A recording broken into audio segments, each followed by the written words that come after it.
Imagine it's the summer of 1863. The air is hot and heavy. Humidity clings to your skin like a wet blanket. Cicadas buzz in the distance as golden fields of wheat sway gently beneath the bright Pennsylvania sun. At first glance, it feels like an ordinary American summer day. Then you hear it, a faint rumble on the horizon. First, it sounds like distant thunder, but the sky is clear. The sound grows louder and louder until you can feel it beneath your feet. The ground itself is trembling, not from nature, but from an army. You stand atop a Pennsylvania hillside and watch dust rise above the distant roads. Thousands of soldiers are marching towards Gettysburg. Their boots pound the earth in an endless rhythm. Wagon wheels groan, officers bark commands, metal bayonets glint in the sunlight. A smell of sweat, horses, campfire smoke, and road dust fill the air. Something enormous is coming. If the next 3 days unfold differently, the United States of America as we know it today may not survive. This is Gettysburg, the place where a nation nearly died and somehow found the strength to live. By the summer of 1863, America was tearing itself apart. For more than 2 years, the Civil War had consumed the nation. Well over 100,000 were already dead. Entire towns had lost fathers, sons, and brothers. Farms stood abandoned.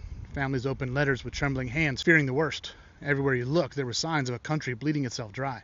Many wondered if the great American experiment was over. Then Confederate General Robert E. Lee made a move. Leaving Virginia behind, he marched his army north into Pennsylvania. The invasion sent fear racing ahead of his soldiers. Imagine standing on a farmhouse porch as church bells ring in the distance. Neighbors rush down dusty roads. Mothers gathered children inside. Wagons are hastily loaded with possessions. Across the horizon, long gray columns begin to appear. The war is coming, and it's coming to you. It's coming here. No one expected that a small crossroads town called Gettysburg would soon become the center of the nation's fate. Then came July 1st. The morning air is already warm when the first gunshots crack across the countryside. At first, it sounds like a skirmish. The war has seen countless small clashes, but this one refuses to stay small. More soldiers arrive, then more, then thousands more. Roads that yesterday carried farmers and merchants now carry entire columns of armies. Before long, nearly 165,000 men are converging on the ridges, orchards, rocky hills, and open fields surrounding Gettysburg. The noise becomes overwhelming. Rifles crack like giant whips. Cannons explode with such force that your chest vibrates from the concussion.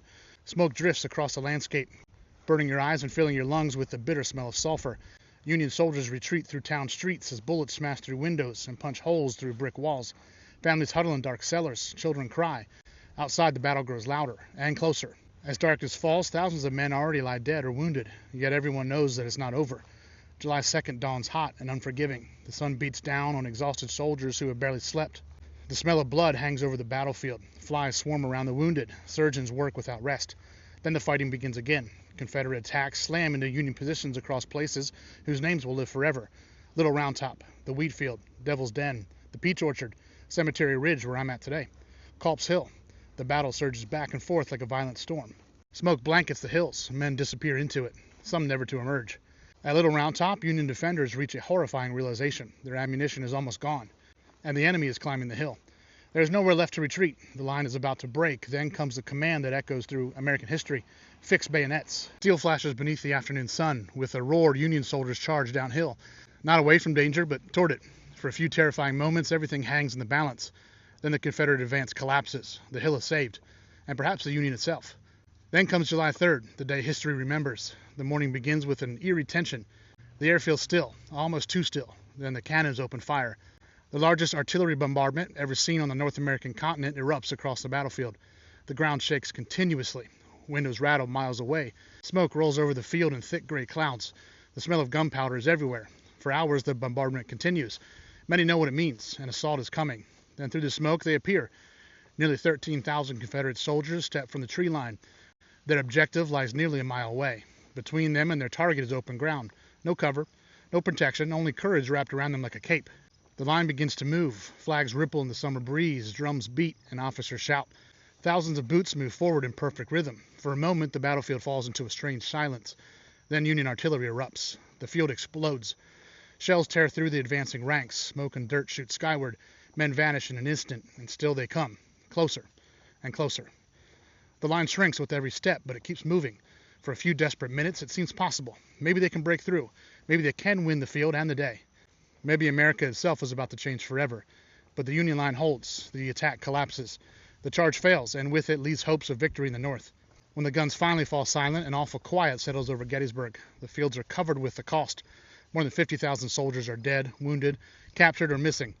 The smell of death lingers in the air. The cries of the wounded continue long into the night.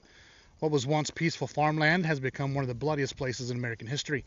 Yet from that darkness comes something remarkable. The nation survives. Months later, President Abraham Lincoln arrives to dedicate a cemetery for the fallen. Standing among thousands of fresh graves, he reminds Americans why those men fought. Not for glory, not for fame, but for the belief that a government of the people, by the people, and for the people should not perish from the earth. Today the hills remain. The stone walls still stand. The wind still blows across the fields where cannon smoke once drifted. Today I walk these grounds in peace because others endured them in war. As America celebrates 250 years, Gettysburg reminds us that our nation was not preserved by luck. It was preserved by ordinary people willing to sacrifice everything for something greater than themselves. Because they stood their ground on these hills, we can see America's 250th birthday. And that may be Gettysburg's greatest legacy. Not simply that a battle was won, but that a nation endured. And 250 years after its founding, the American story continues today.